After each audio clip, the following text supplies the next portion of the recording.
Okay, now we're on the inside of the coach. What you're gonna find is different switches along here.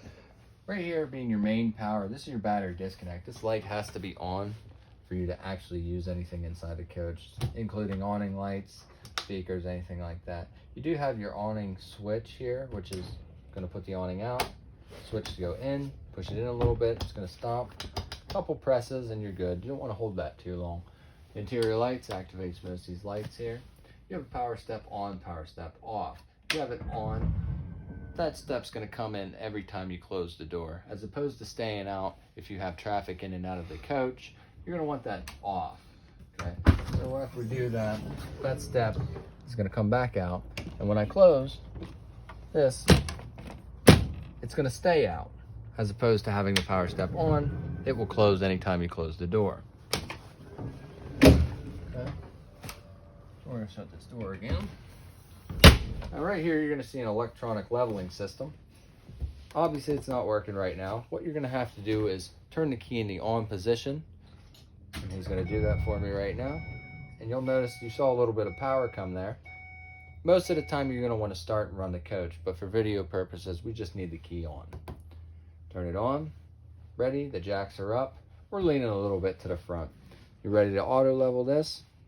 Going around visually making sure that everything looks good. You're going to want to level this up before you put the slide out. All you have to do is hit auto level.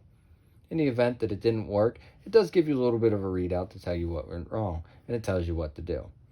In the event that it has something else, we're a phone call away. We can always help you out. But otherwise, that's all you're really going to need to do. When you're ready to retract everything, you're going to push the retract button till it lights up whenever these are down, and then you're going to push front and rear and bring them up.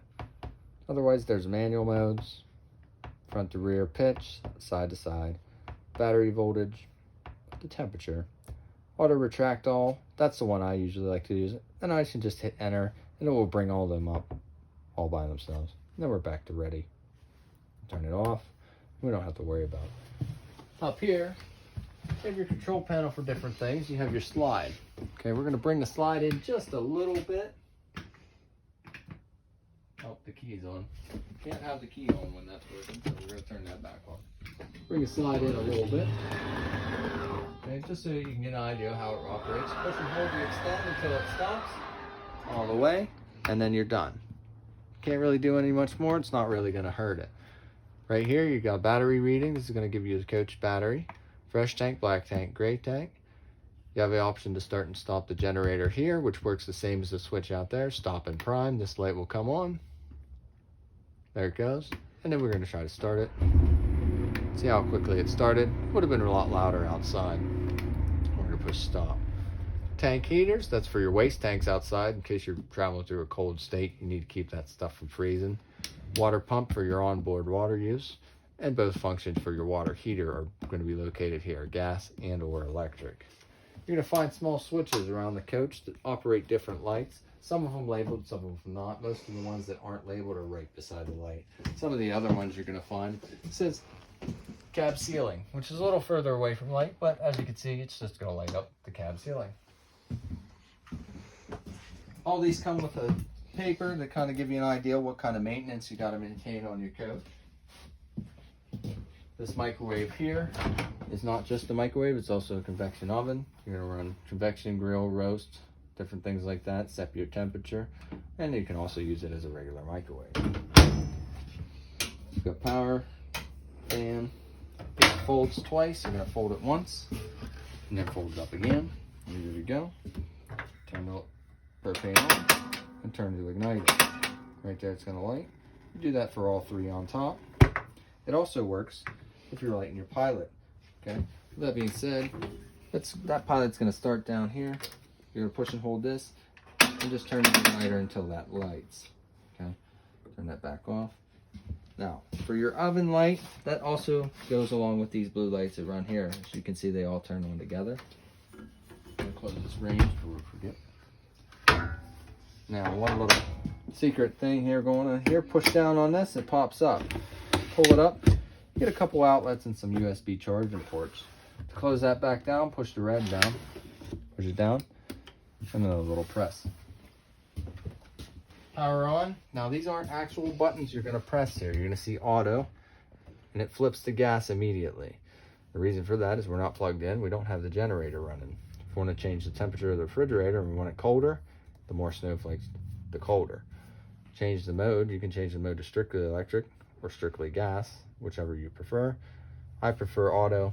Works better. That way, in case you ever lose electricity, it automatically flips over and your food doesn't spoil. Not a whole lot going on in either one. Both empty, ready to go. Turn this back off. And remember, I'm not pushing a button, I'm just putting my finger on it. There's another location for your slide out here. You can actually put it in from here or out from here. Okay. Light here, just going to control the little bedroom we have, but otherwise you have operations for your heat, fan, and cool here. Always keeping the fan in auto, changing your temperature as desired. One thing before I walk away from this switch is when you do pull this bed in, what you're going to want to see is this folds like this. And what happens is this all rides, and this comes pretty flush with this wall. All right, when that happens, this has to be up, otherwise you're going to bend up your bed, and you don't want to do that. So keep in mind, once you've extended the bed, don't forget to flip it back up.